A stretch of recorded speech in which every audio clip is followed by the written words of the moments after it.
السلام عليكم ورحمة الله وبركاته. أهلا بكم متابعينا الأعزاء في مقطع جديد. النهاردة هنتكلم عن مشكلة اتبعتت لي، ألا وهي مشكلة التعلق. مشكلة التعلق من المشكلات اللي بيعاني منها كتير من الناس. إن شاء الله بإذن الله تعالى في هذا الفيديو هنديكم نصائح إن شاء الله حتى تتعافوا من هذه المشكلة. أولا، التعلق. إيه هو التعلق؟ انك تكون متعلق بحد معين، بشخص معين، شخص عزيز عليك، شخص قريب منك.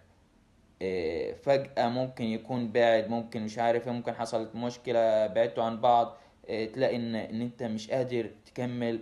حاسس ان انت يعني مرتبط بيه، مفتقده على طول. كلام من ده. اولا، يعني هي مشكلة التعلق هي احيانا بتوصل لدرجات معينة، تبقى حاجة اسمها التعلق المرضي او مرض التعلق، اللي هي يعني حاجات عالية جدا، درجات عالية جدا من التعلق.